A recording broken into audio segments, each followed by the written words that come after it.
Hello, and thank you for joining us again on another episode of the Business Spotlight. I am Teresa Strong-Myrick with Action Coach Tampa Bay, and here today with us is Alan. Alan's going to tell us a little bit about himself as well as the business that he represents here today. So Alan, why don't you get us started? Who are you and how long you've been in business and what do you do? Hi, I'm Alan Dicenzo. I own a company called Circa Music and Audio Post, and we've been in business for 33 years. And which is it's no easy feat. That's probably my biggest accomplishment, is keeping it together. Yeah. We have a staff, we have an insurance plan that has been with us for now over 20 years, and everybody has stayed put. That's another accomplishment. It's hard to keep people together on a team that long. That's amazing. Yeah. What we do primarily, it's music and audio post. Music is obvious. We make original music for people. That sounds like it's a simple, straightforward idea. But right now, my clients are starting to lose the ability to make original music. They've been downloading music for so long. Young people coming into the advertising industry, into the motion picture industry, into the entertainment industry, to them, beats and music are things that you download, you just get, and you license. Wow. And what I'm here to tell you is actually when you hear really big time films and you hear really big time, maybe commercials even, or really great content on the internet, the music is actually original. It's a composer in a room who's conversed with the creative team who made the video. And that team has said, here's what we're looking for musically. Here's what we'd like it to do. Here's the role we would like it to play. Here's the audience we're aiming it at. Okay. And have fun. Go ahead. And so that's creating original music. Audio post is all the difficult stuff people just don't want to do anymore. It's making the audio sound good, even casting voice actors. Of course, I have to cast singers all the time for the music that we do. And we will then record. We have to organize where they're going to be recorded from after they choose from the casting. We have to connect with studios. We do a lot of foreign language recording too. Today, as I sit here in our other studio right now in our back room, we have a separate building here. They're recording the Spanish voiceover for a Universal Studios project. Nice. And tomorrow we'll start the Portuguese voiceover for the same project. And this is arduous, this is hard, this is difficult work. And we're doing you say that with a smile on your face, Alan. Well, that's the beauty of it. Doing difficult and tedious stuff these days is like job security. These are things that people who are now coming into our industry simply don't want to do. They get around all this cool gear you see back here and I go, well, what would you like to be doing 5 years from now? And when I'm trying to hire people to work for me, they say, well, I'd like to make some fat beats and own my own record label. I go, okay, well, that's great. Right. That's a nice thing to dream about. That's good. But I'm just here to tell you that actually, that's how I started off. I had a band and I wanted to get a record deal. And that's how a lot of us guys in music start out. And then eventually you go, you know what? I got to make some money. I've got to actually work. And you stumble into these other types of jobs. For me, it worked out well because I can write several styles of music. I didn't even know I could do that until I was asked to do that. Wow. And I said, yeah, sure, I'll try that. Country music, Cambodian music, opera, speed metal. Sure, I'll do it. And not only do you have to do it, but you have to do it at a very high level. And so anyway, it worked out for me. Right. That's awesome. I can't say I've heard this story before. Right, it's very unique, and I love that you are you've expanded this so much. Like I was on your website just listening to a few of the tunes. I'm not sure what they were, but it sounded like commercials and different things, and it was just phenomenal. And you're right. You know, we had lately here we continue to hear the same beats over and over and just remix. So it's wonderful to know that someone is actually out there making some real music now, some real, actual, unique, original music. So that's a beautiful thing. I'm sure that you've heard many people say, well, primarily I'm a storyteller. That's a Yes, word that's gotten put through the ringer pretty heavily these last 5 years. yes, yes. Storyteller, people who make machines say, well, I'm a storyteller. It's like, no, I don't think you're a storyteller. I think you make machines. Anyway, if you actually are a storyteller, then original music is actually great for you because you can write the story you want to write. And the music can wrap around that story. It can become thrilling, happy. It can feign and fake people into thinking it's going to go one way when actually it's going to go another. Music can do all those things, and it can change.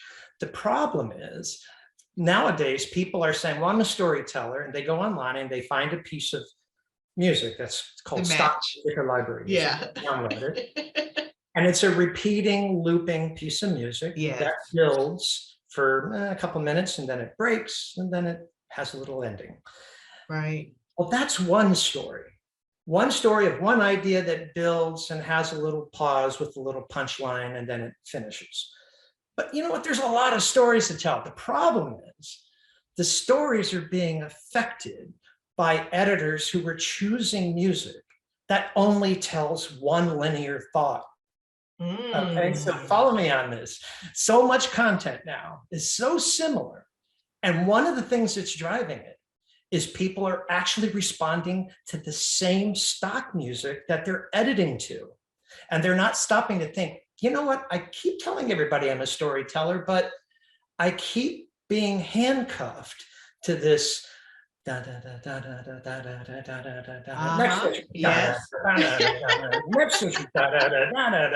it just loops and loops and loops and builds. Yes, yes. So that's what I'm here for. I'm here to help you tell whatever story it is you want to tell. You can tell a story. I just scored an independent film called Abby's List. And that's about a man who finds out his very old dog is got a very limited time to live. And he wants to do all these bucket list things with his dog. Right. But he's very hopeful and he's very thankful for the amount of time he's had with the dog. So it gets very sad. Yeah. But then it's got to be hopeful again. Right. Okay? It's got to change. It's got to go dark. It's got to go quiet. Then he gives thanks to all the people who responded and followed him as he took Abby on this bucket list trip. Right. Original music, perfect for that. There's no other way to do it. Yeah. You can't find a piece of music that finds all those emotional contours. It just doesn't happen. Beautiful. I love the passion. I love the passion you have for this. Tell me what, in terms of the business, what has been the most challenging thing for you to overcome? Okay. I think the most challenging thing I had to overcome was going from the bricks and mortar version of the industry to what we are now. And I had built a really big studio, big building, commercial construction, and it was a blank piece of land up in Ohio. It's very difficult to do. And everything from the financing to the designing to the planning to the building and dealing with the banks. Well, time changes, and suddenly the next generation of people who are in promotion or in production or in advertising, they all want to move downtown. So they move to another part of town. So now you're sitting there all alone out in the, in this beautiful office park with your beautiful building. Right. Hey, where everybody go? Anyway, and so we have to adjust for that. The good news is we decided in 2011 to open studios here in Florida. In Florida, there was a shift where big clients who had branding agencies were now letting go of those agencies or giving them less work to do and starting to do more of that in-house. So we came down here, and two of our biggest clients here were still with agencies at that time. Right. And then even in the first few years we started working with them, they said, hey, we want to do more and more in-house. So as they started doing things in-house, and we're working remotely doing this work for them, we're finding out that the old way of doing business and having this expensive overhead and having that place downtown where it's noisy and you got to get the city rumble out of your recording studio, which is tricky. Right. It was all going away. And we're just lucky that we stumbled backwards into this idea of working remotely here in Florida before I sold the building. Mm-hmm. So that leads us up to 2017. And I'm going, I got to get rid of this building in Ohio. And that was a trick. Yeah. And I will give everybody a tip. If you are a small business owner and you build a building and you use it, it depreciates, it goes down in value, right? Especially if it's a specialty building like we have. Okay. What you got to do is you got to find a tenant to sign a triple net lease for so many years. That adds to the value of your building. Now you can turn around and sell that building for pretty much what you paid to build it or get out of it. Right. And it took me a minute or two to figure that out, but we did it. We got through it. And I think that was one of the trickiest parts, making the music, doing the work. Right. We just love doing it so much. It's just like falling out of bed. It's right. And I think that speaks to most entrepreneurs because they go into business doing what they love. And the tricky part is generally the business part of them doing what they love, right? Is building the business. So tell me now, leading into 2020, we were talking about this before. So when 2020 came, you were already doing a lot of remote work.